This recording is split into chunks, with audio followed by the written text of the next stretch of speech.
Hello, welcome to the channel Why Stories. Enjoy watching. Alonso Vega left the operating room exhausted, his gown soaked through. It had been a very complex case. The patient's heart had stopped multiple times, and they had barely managed to bring her back from the brink. His assistant, nurse Julia Krus, was also changing her attire, wiping sweat from her forehead, and chattering incessantly. "You're a true virtuoso, Alonso. I'm in awe of you. I thought we had lost her for sure, no more chances, but your talent proved stronger. You're simply precious.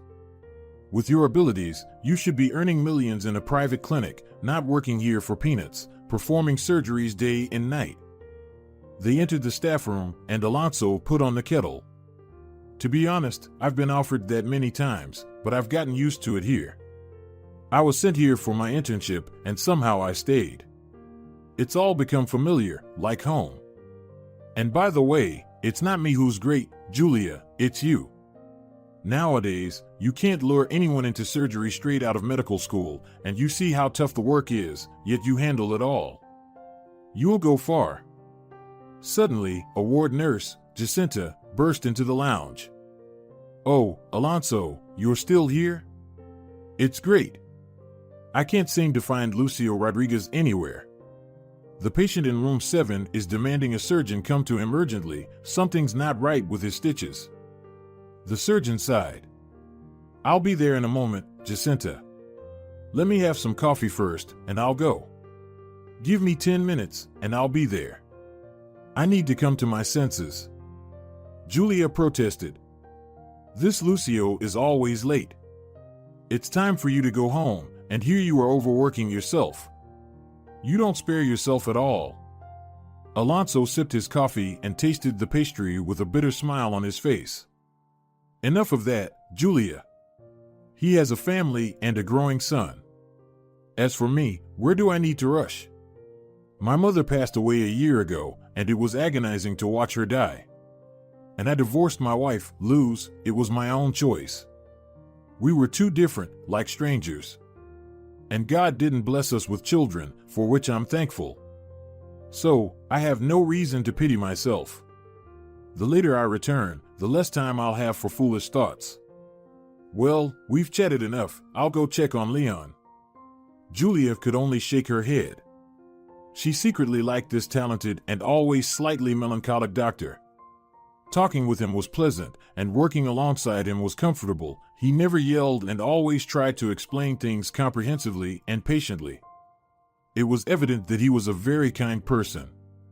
Not like the annoying Lucio, who only seemed to strut around, praising himself and shamelessly ogling the young nurses. He was a very unpleasant fellow and, frankly, a mediocre specialist. Everyone in the department knew that Lucio despised Alonso and couldn't stand it when patients praised him for saving lives or receiving work awards. Lucio's demeanor changed instantly, and he made snide remarks. Alonso was just finishing up an examination, reassuring the patient that everything was healing as it should, when the disheveled Lucio burst into the room. "What's actually happening here? This, as far as I know, is my patient. Why are you interfering where you don't need to? Or are you trying to show off once again?" Jacinta, flustered, interjected. "Don't yell, Lucio. It's unethical. I called Alonso myself because I couldn't find you for a whole hour. And the patient demanded a surgeon. What was I supposed to do? You should thank him instead. He should have been home by now, but he hasn't declined." Lucio calmed down. "Just an hour, really? I was gone for a short while. And you, Alonso, go ahead. Thanks, we won't detain you any longer." The surgeon chose not to escalate the situation, bid farewell politely, and headed home. He was feeling lonely in his empty apartment. He shivered, shuffled to the kitchen, and put the kettle on. He peered into the fridge. There was not much there either. He had been so preoccupied and tired that he had forgotten to go shopping. Alonso reheated leftover soup. The kettle boiled and whistled, yet he sat there, untouched food before him, staring off into space, lost in thought about life. A couple of weeks passed. Alonso was in the midst of filling out patient histories when someone knocked at his office door. It was the senior nurse, Julia Lozano, a stern and even severe woman in her years, but a specialist like no other. She began a worrisome conversation. "Alonso, we need to do something with our newcomer, Julia. Something about her doesn't sit right with me. She's always running off to the abandoned wing around the corner. Not only is this happening during working hours in secret, but we also have no idea what she's up to there. What if she's selling drugs? Oh, we'll be in trouble if problems arise." The surgeon frowned. "Julia? And drugs? I'll never believe it. But it is strange indeed. The old therapy area has been closed for repairs for a while, and the building is under reconstruction. What could she be doing there? Thanks for your vigilance, Julia. I'll certainly look into it." From that day on, the surgeon began to observe Julia. He noticed that after a surgery, instead of resting and having coffee, she'd look around and hurry off to the pharmacy. She'd emerge with a bag and head toward the same abandoned building. Alonso slowly followed her, waiting for the right moment. The building was empty, and all sounds echoed loudly. Alonso immediately recognized Julia's voice. He tiptoed into the room and started observing. An elderly woman lay on an old cot, covered with a government-issued sheet, struggling to breathe with a raspy wheeze. It was hard to determine her age. Julia was fussing around her, lamenting. "Marina, forgive me, I couldn't come earlier. There was an emergency surgery, and then another one. I've just managed to come now. The attack can't subside now. Hang in there, I'll give you an injection, and you'll breathe with the inhaler. It should help." Soon, the woman's breathing eased and calmed down, and the asthma attack passed. Julia let out a sigh. "Phew, thank God. Okay, I've given you all your pills and brought your portable toilet. Here, have some milk and a bun, and eat while you can. Well, I have to run, or they'll catch me. I'll be here tomorrow morning, even before work. I'll bring you some warm food from home." The surgeon looked closely at the woman and gasped, losing his ability to speak. His jaw literally dropped. She was an exact copy of his late mother. Almost identical. It was her spitting image. He couldn't comprehend how such a thing could be possible. She had the same eyes with slightly drooping corners, wrinkles around the nose and lips, the same nose with a slight hump, and most importantly, the same gaze. His mother had the same gaze, especially when she was ill, distant and slightly bewildered. Julia, unsuspecting of anything, exited the room and bumped into the surgeon, who resembled a statue made of plaster. She let out a scream as she was frightened to death, thinking she had been caught, and started babbling. "Alonso, what are you doing here? How did you find out? Just promise me you won't tell anyone, I'm begging you." This woman, Marina, collapsed right on the street. She was having an attack. She has asthma and lung inflammation, so it was all mixed up. I tried to get her admitted to the hospital, but she has no documents, and it's obvious she's homeless. So they didn't take her. But what was I supposed to do? The poor woman was in such distress. She needed help urgently, so I managed to get her here, borrowed a sheet from the laundry, and laid her down. Now I'm running around trying to treat her. I managed to bring her fever down, and now I'm giving her antibiotics according to the protocol we were taught in college. But I don't know what to do about the asthma. The attacks are becoming more frequent and severe. I just can't figure it out. And her leg swelling is really bad." Alonso shook his head, as if coming back to his senses, and muttered, "How did I find out? The senior nurse was gossiping. She thought you were up to some shady business here. But why scold you? You're trying to help a person, even if she's homeless. And how could they not take her? That's inhumane. After all, we're not a private clinic.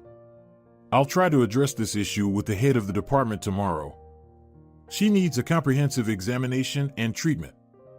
He approached the patient quietly, examined her legs, palpated, and said thoughtfully, I believe the attacks worsened due to the lung inflammation, and there are likely cardiac issues at play here as well.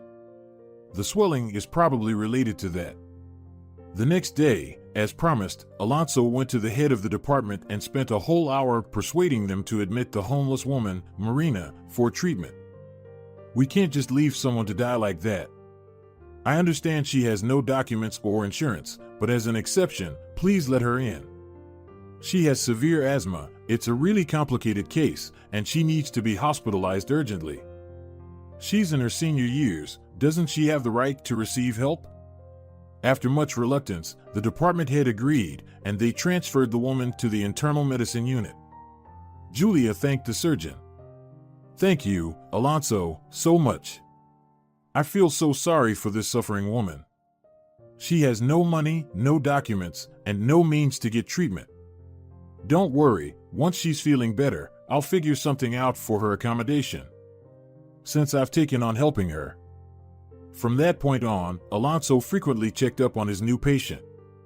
He bought her a gown, underwear, slippers, a toothbrush, and all the essentials. He personally monitored her treatment and tried cautiously to inquire about who she was and where she came from, hoping to understand the connection between her and his late mother. Marina was a very secretive person and spoke little. All she said was, "Thank you, kind person, and thank Julia too.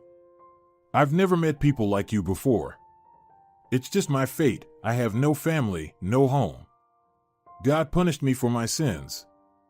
And she immediately began to cry bitterly. Julia also noticed that the surgeon seemed overly concerned about the fate of this elderly woman. She remembered his face turning as white as chalk when he first saw her. Something was off here, so she decided to ask him directly. One day, they walked out of the department together, ready to say goodbye, but Julia touched the surgeon's arm. "Wait, Alonso. I wanted to ask. You know this woman, right?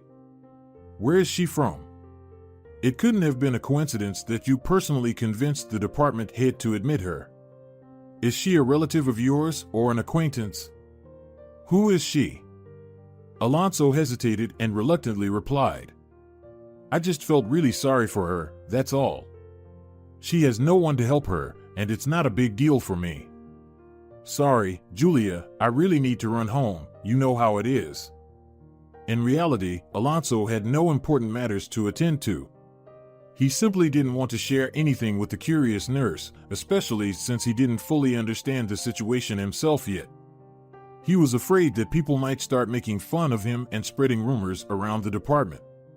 Lucio became furious when he heard about this story. He spent a whole hour arguing that the hospital wasn't a shelter for homeless people, and if they started treating everyone without insurance, there wouldn't be enough space for normal patients. In his opinion, a homeless person was no longer human, just a burden. The mystery that the patient resembled his mother hadn't let Alonso live in peace. He decided to do something. He brought his mother's photos to work and, during a break, went back to Marina's room. She was feeling much better by then, treatment was showing positive results, and she almost wasn't suffering from her attacks. He started by asking about her condition and then got to the main point. "Marina, take a look at these photos. This is my mother, Ophelia. She passed away a year ago. You're a spitting image of her. How is this even possible? Please don't tell me you don't remember or don't know. I'm begging you, tell me. You even have the same mole above your eyebrow. When I saw you in that abandoned building, I almost fainted. I felt so sick. I thought my mother had come back to life." Marina studied the photos, then looked intently and for a long time at Alonso, tears streaming down her cheeks as she wiped them with the edges of her handkerchief.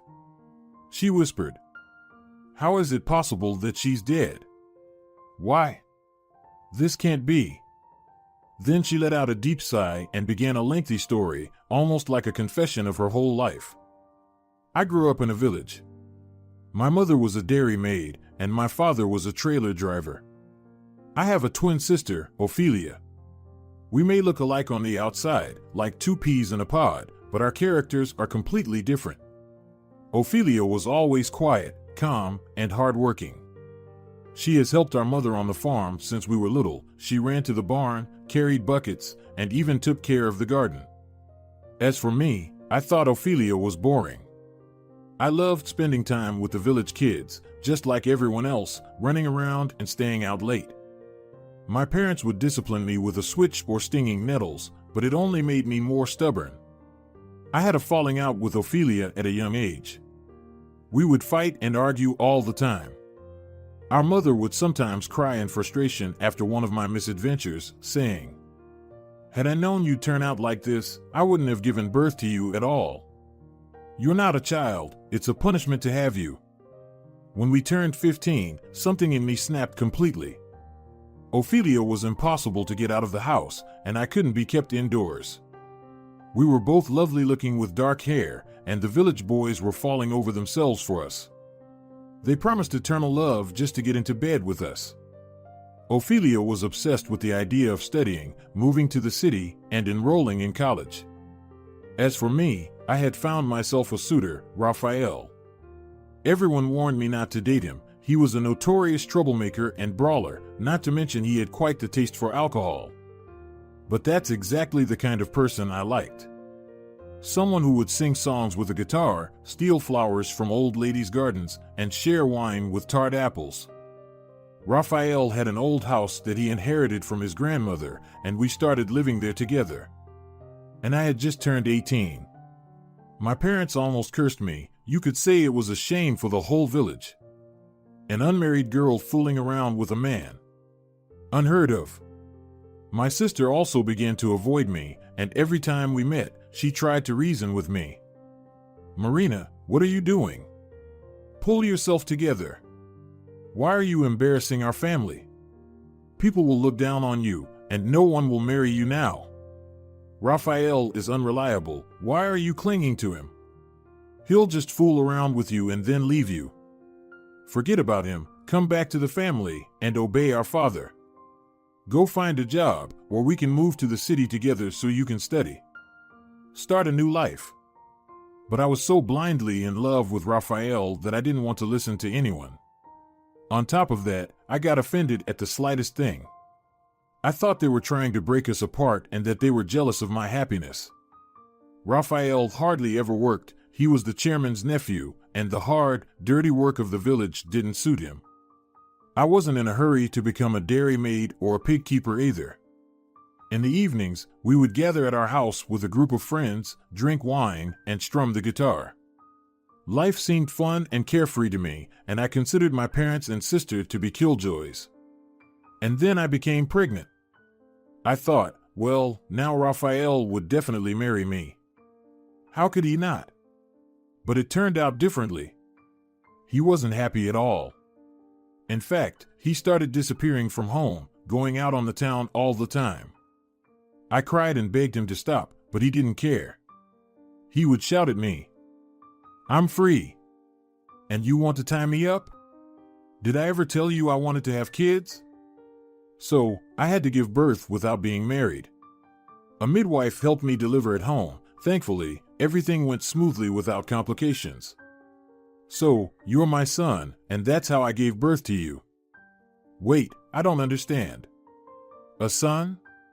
But the shocked surgeon didn't manage to finish his sentence. I understand, Alonso, it's hard for you to believe this, but please listen to me until the end. After the birth, my life turned into a living hell. My mother and sister took pity on me and sent me diapers, clothes, and some food. I took care of you day and night while Raphael was drinking and partying. And then my mother couldn't bear the shame and the rumors anymore. She had a stroke due to the stress, collapsed right in the garden, and passed away. And soon after that, my father too died in a tragic accident. His trailer overturned, and he died. It all happened one after another. My sister begged me to come to my senses and come back home. But it all fell on her shoulders, arranging the funerals, taking care of the household. Maybe if I had listened to her back then, nothing bad would have happened. But even though I knew better, whenever Raphael looked at me, everything else didn't matter. I was ready to die for him because I loved him to death. Once Raphael found out that I was now an orphan and no one would help us, he completely lost it. He started to become violent, and on top of that, he would frequently lose his temper. One time he hit me so hard that I was unconscious for 2 hours. This went on for about 6 months. I almost never left the house covered in bruises. When I heard the gate creak, I would hide you and myself. I knew Raphael would start hitting me now. I cried, covering myself with my hands, and he shouted, "You ruined my whole life. Who asked you to have a child? Why is he yelling?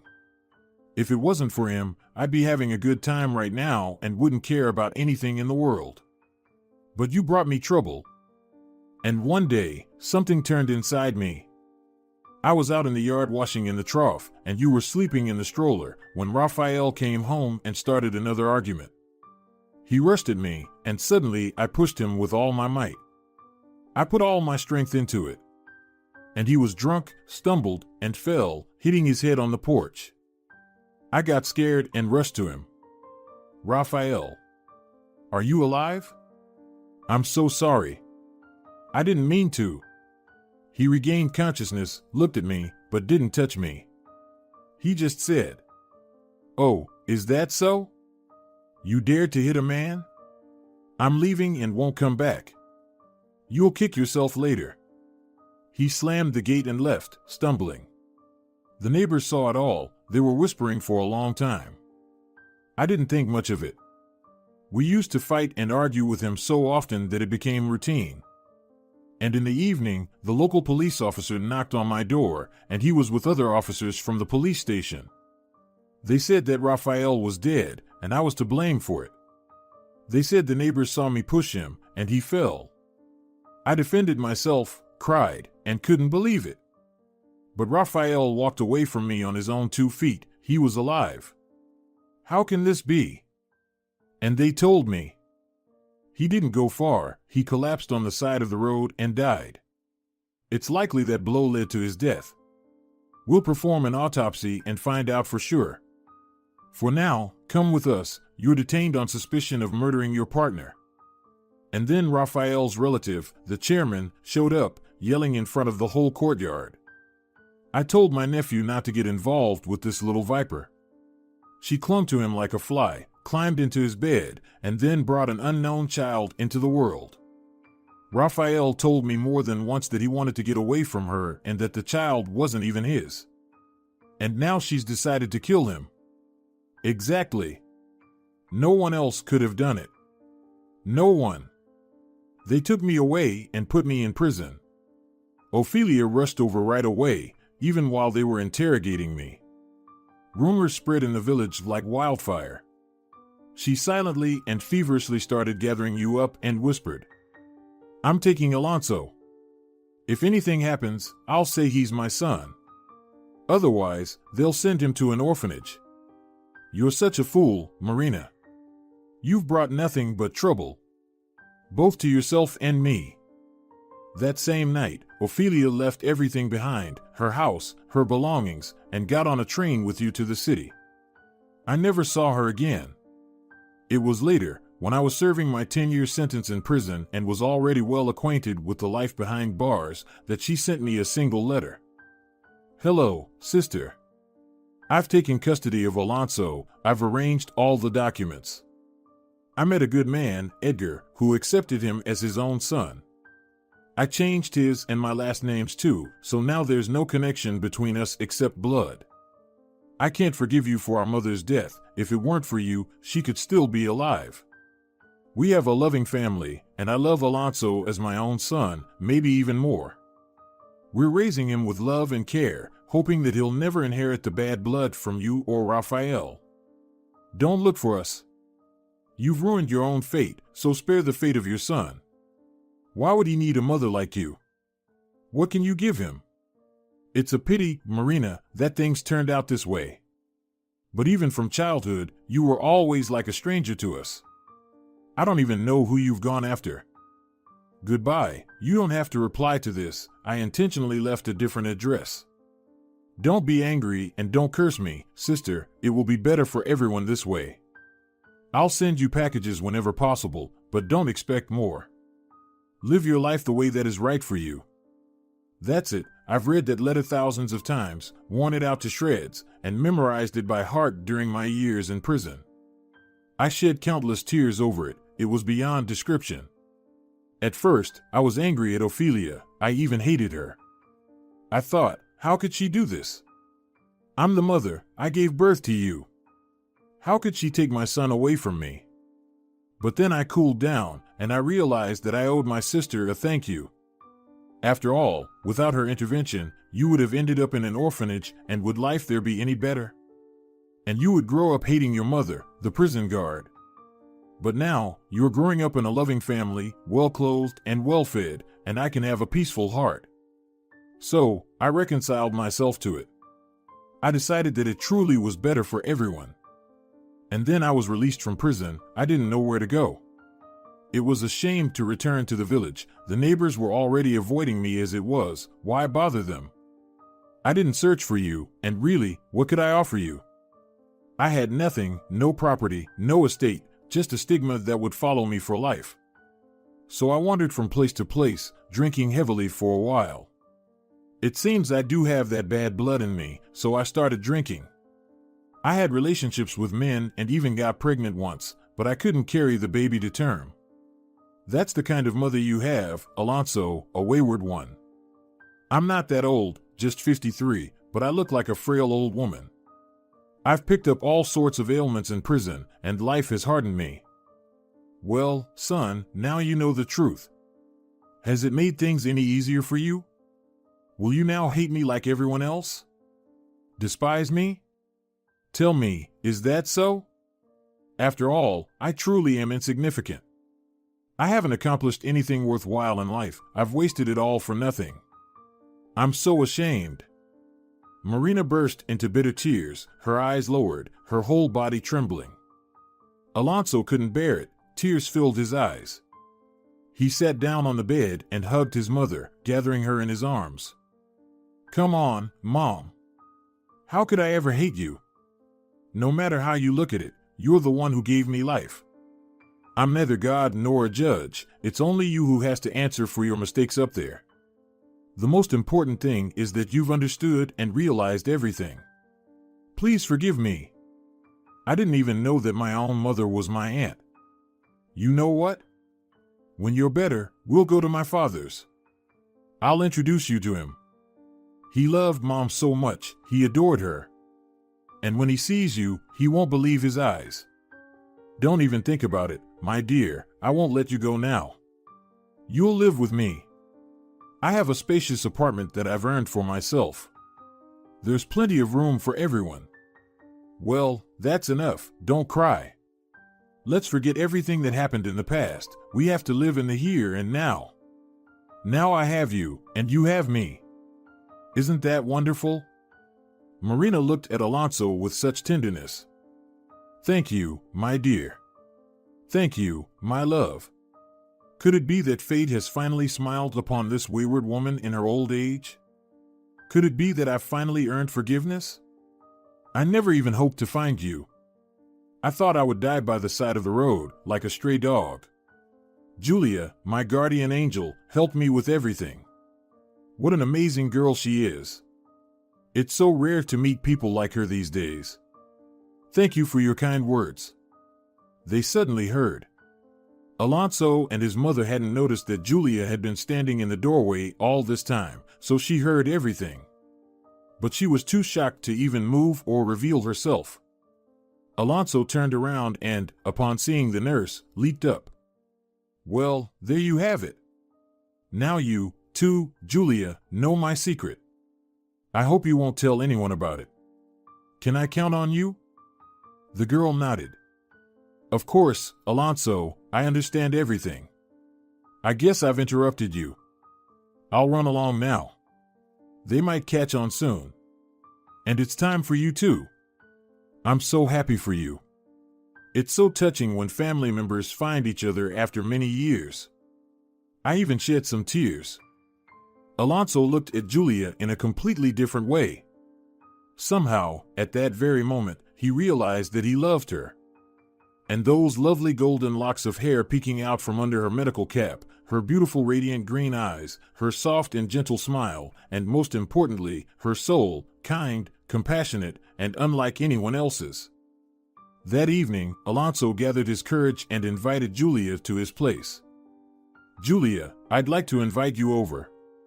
Please don't think anything bad of me. I really like you, of course, but I'm not rude or some kind of maniac.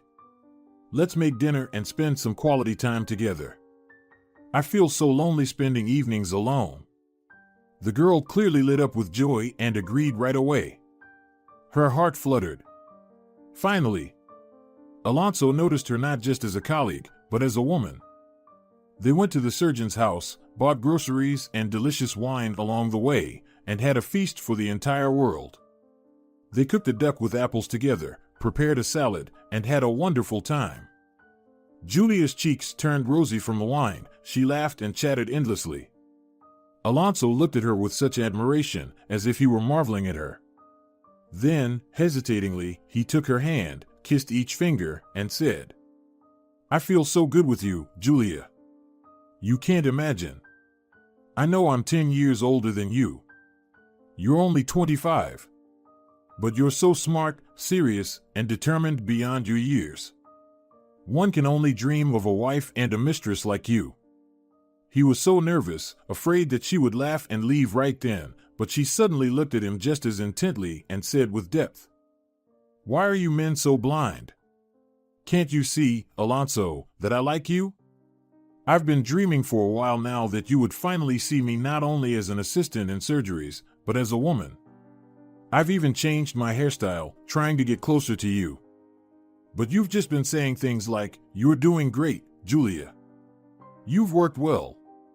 And every time, I sigh and think, when will you finally say, 'I love you, Julia?'" Suddenly, the surgeon lifted her up in his arms and whispered softly, "I love you, Julia. I'm an idiot. A fool. How could I not notice such charm? Tell me?" They burst into laughter, and then they started kissing passionately, to the point of losing themselves. The wave of pleasure overwhelmed them. From that day on, the couple started dating, and of course, their happy faces and love-filled eyes didn't escape the notice of their colleagues. The nurses whispered, "Have you noticed how much Alonso has changed? You can barely recognize him. He used to be dull and boring, but now he's always smiling, refreshed his wardrobe, and got a trendy haircut. And our Julia has blossomed. She's literally glowing and can't take her eyes off him. Something's happening here. He must have been courting her for a reason when he kept praising her talent." These rumors reached Lucio, and he became furious. He practically started hating Alonso. You see, he had long been attracted to Julia. He had a weakness for young girls in general. He would practically drool at the sight of Julia's enticing figure and her huge, innocent green eyes. He had tried to drop hints, joke around, and give compliments, but she responded sharply and walked away, cutting off his attempts at every turn. So, she didn't care about him paying attention to her, but this praised colleague was getting love and passionate nights? Really? He thought to himself. Just wait and see. Both of you will be kicked out of the department along with your shenanigans. I'll make sure of it. And Lucio fervently got to work. He started writing anonymous complaints, claiming that Alonso systematically picked up homeless people from the streets and treated them, as well as illegally sold medications and falsified reports. Moreover, he corrupted the staff. He turned the new young nurse, Julia Krus, into his latest lover. Within a month, there were quite a few of these complaints, and the chief doctor couldn't bear it anymore. He had to summon the surgeon for an inquiry. Alonso arrived, unsuspecting, and asked in surprise, "Rodrigo, did you call for me? Is something wrong? Are there any inspections scheduled?" The chief doctor immediately started sternly. "I want to ask you about this. What's going on? I've received the 5th complaint about you from the staff, my dear. Colleagues wrote that you're corrupting young girls, sleeping with the new nurse, taking on homeless patients, and even dealing drugs on the side. What do you think you're doing? This is audacity. You've gone too far. Alonso also flared up. It was disgusting to listen to this blatant lie. You know what, Rodrigo? Before you started slinging mud at me, you should have gotten up from your chair and investigated for yourself. I won't tolerate such treatment. I might just leave. I've had enough of this place. You work like a horse here, sweat blood, and save lives, and yet they still try to defame you? What a wonderful team. There's no doubt about it. People are really friendly here. The head of the department practically jumped. How dare you talk to me like that? Here's the paper and pen. You can leave. I won't keep you. I won't allow any shady dealings in my presence. Alonso wrote his resignation in the heat of the moment, and Rodrigo signed it right away. And so, the best surgeon in the department was left without a job. He bid farewell to everyone, gathered his things, and left. He felt hurt to the core by how they treated him. He had dedicated his whole life to this place with loyalty and honesty. And they threw him out like a puppy. As he was leaving, he whispered to the startled Julia, "I'll be waiting for you at home tonight." He had moved his mother to his place after her treatment a month ago. Now, in the evenings, he always had a warm dinner and heartfelt conversations waiting for him. And today, as his mother busied herself at the stove, she exclaimed in surprise, "Alonso, my dear, you're back already. Were you released early? You look pale and upset. What happened?" The man sighed. "I was fired. Can you believe it, Mom? I've been in this department my whole life. Since my university years. I've never refused anyone's help. I've taken extra shifts and worked overtime. And here it is, the gratitude. It's so frustrating, I even want to cry." His mother hugged her son and reassured him. "Don't be upset, my dear, everything will work out somehow. You're a specialist, your hands are golden. You'll find another job, for sure. And what about Julia? Is she coming today? She hasn't been here for 3 days. I miss her. I've grown fond of her, as if she were my daughter. Dad, this is my fiancée, Julia. We love each other very much. Well, let's go inside the house, and we can talk there." Everyone entered the house, settled comfortably on the sofas, and Alonso briefly recounted the whole story of his birth to his father. His father turned pale, then red, and eventually started to speak as well. "Here's how it happened. Ophelia was working as a saleswoman, even though our baby was still an infant. She made arrangements with a neighbor to look after the child when she was on her shift. She was also studying remotely to become a goods expert. The store was conveniently close to my house, and I used to go there often for bread. One day, I went to buy bread, and there I met Ophelia. And that was it. I saw her and was captivated. Believe it or not, I fell in love at first sight. At first, she didn't want to date me at all. She said her child was little, and she didn't have time for anything else right now. Why burden yourself with this? She asked me. But I managed to persuade her. I started visiting them, and when I held you, Alonso, in my arms, I felt a connection deep inside. You looked at me, smiled, and reached out your little hands. I started helping Ophelia, both around the house and with taking care of you. I also provided financial support, and she began to believe in me, thaw, and accept my love. So Ophelia and I started living together and got married, all very honorable. I gave you my surname. You've always been family to me. You know, my boy, your mother, and I lived in perfect harmony. We had our disagreements, and we made up, but we never stayed angry at each other for long. She knew how to get to me. She'd bake some pies, and the smell would fill the whole apartment. She'd bring a couple of them over on a little plate, and she'd give me a sly look. How could I resist? And I tried to spoil her. I gave her flowers often. I knew she loved daisies more than any other fancy rose. I'd go to the market in the morning and buy from the old ladies there, and by the time Ophelia woke up, I'd already have arranged a bouquet in the kitchen. She was just melting. Small things, but delightful. Ah, Ophelia. That cursed illness took her away from me. Robbed me of her. But you know, we lived together for so long, and she never once mentioned a sister. She only talked about being from a village and that her parents had died a long time ago, and that's the whole story. And here it turns out, my wife was raising someone else's child as her own. That's how things are. I'd never have thought. She loved you, Alonso, more than life itself. If you got sick, she'd stay up all night by your crib, kissing and nursing you. And what's more, God never blessed us with our own children, so you, son, were always the light in our window and the purpose of our lives. So, don't be angry with us, my boy, for how things turned out.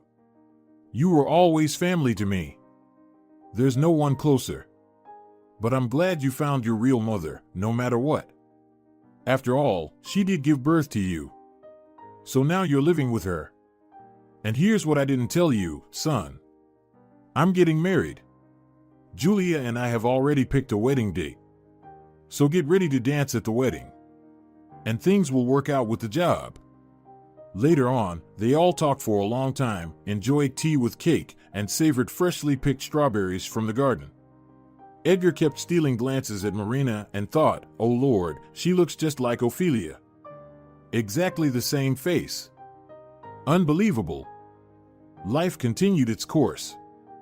Soon, Alonso and Julia were invited to work at a private clinic, starting part-time and then transitioning to full-time positions. That's where the doctor's abilities were recognized and rewarded as they deserved. A year later, Alonso's reputation spread far beyond the region, and appointments with him had to be scheduled a month in advance. Julia also earned a decent salary at the clinic. The family decided to sell Edgar's apartment and house and purchase a spacious country mansion to live in together. After all, the parents were getting older and needed care and attention. Julia became pregnant and gave birth to a wonderful baby girl named Marta. Marina and Edgar were eager to spend time with their granddaughter. They grew very close. Edgar often talked about life with Ophelia, how Alonso grew up, and how Marina absorbed everything like a sponge, as if reliving their lives together mentally. She visited Ophelia's grave, repented, and asked for forgiveness for all her youthful mistakes. She thanked her multiple times for raising such a wonderful person out of her son. Marina no longer held any resentment towards her sister. She understood that she herself couldn't have given even a fraction of what Ophelia gave to Alonso. After all, he grew up in an atmosphere of kindness, love, and tranquility. Even if Raphael hadn't died, could they have lived in peace? There was no way for it to happen. So, it could be said that Ophelia protected her nephew from all adversities and sheltered him under her wing. 10 years had passed. Alonso continued to work at the same clinic and had long become the head doctor, while Julia became the senior nurse. Their daughter grew up smart and clever, delighting her parents with excellent grades. The grandmother couldn't get enough of her granddaughter. It seemed like she was trying to fill the void in her soul that resulted from not raising her son and not providing him with warmth and affection. Now she was making up for it wholeheartedly. On an ordinary day, a young couple rushed into the clinic's hallway, carrying a boy in their arms. The boy was moaning, and blood was flowing heavily from his leg, staining the pristine floor. The girl was shouting, "Help! Save him! The child is dying." Nurse Eleonora was shocked. She took the child and called for Alonso, while also trying to explain to the visitors that the clinic was private and they would have to pay for everything. But they kept yelling, "What now? Aren't you going to help him? How are we supposed to know if it's private or not? We saw the boy fall off his bicycle, badly injuring his leg. He's crying and trying to stand up. And you happen to be right here. So, we brought him to you." Alonso firmly said, "Eleonora, there's no time to figure out who's who. Prepare the operating room. The situation is serious. It seems the tendon is injured. Time is of the essence. All right, champ. Don't drift away. Everything will be all right." What's your name? How old are you? Don't cry, answer quickly and clearly. The boy stammered in fear. I'm Pablo, 10 years old. Does it hurt a lot? You're going to have surgery, right?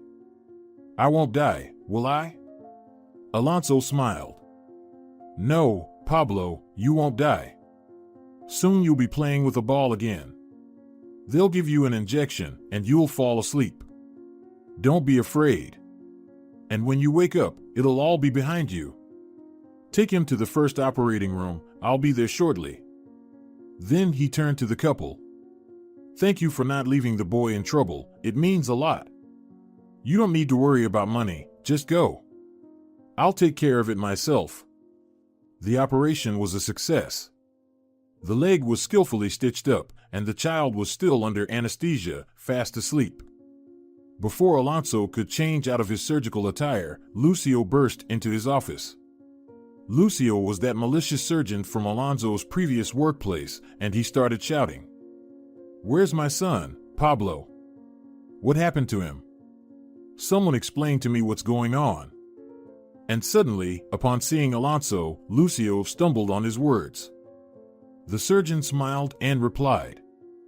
Hello, Lucio. Here we are again. Don't be so loud. Your son is fine. I just operated on him. He fell off his bicycle and cut his leg badly on a piece of broken glass, injuring the tendon. Fortunately, passers-by noticed him and brought him here. It was a young couple. They didn't know it was a private clinic. But I couldn't just ignore the boy's need for help, so I performed the surgery without charge. Pablo is still under anesthesia and sleeping. A nurse is monitoring him. He should wake up soon. Lucio sincerely thanked the surgeon, feeling deeply ashamed for all the wrongdoings he had done to such a good person. He babbled. Thank you, Alonso, sincerely, from the bottom of my heart. You saved my son. You truly are a good-hearted person. I'll pay for everything, don't worry. And you know, Alonso, I want to ask you for forgiveness. It was me who made those slanderous accusations against you back then, which led to your dismissal. Forgive me. I couldn't stand the thought that you were more talented, successful, loved, and respected. So, I decided to hurt you. I don't even know why. And I even felt jealous of Julia. I liked her too. I know I'm married, but... The surgeon just sighed and philosophically replied.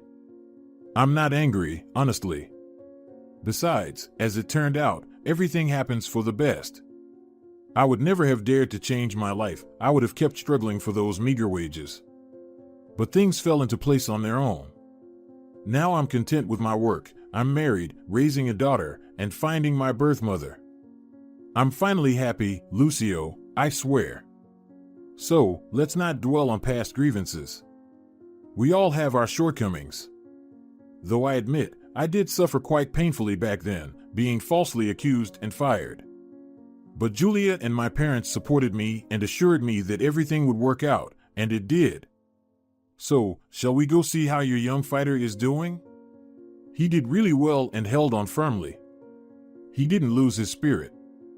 They entered the ward just as the boy was waking up. Seeing his father, he brightened up. Dad, you came. You found me? I was so scared. You won't scold me, will you? I mean, I bent the new sports bike, and even the wheel got punctured. You just bought it for me. I didn't mean to, I promise. Lucio hugged his son. My boy, my sweetheart. I was so worried about you. Thankfully, those people who saved you had your phone and called me to tell me where they brought you. I won't scold you, don't worry. But from now on, please don't stray too far from home.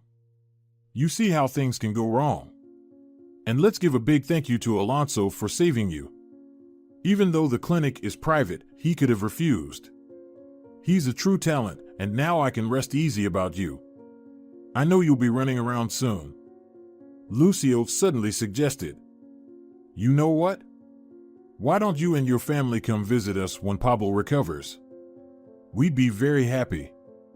Alonso replied. How about you come to us instead? Why should we all squeeze into the apartment?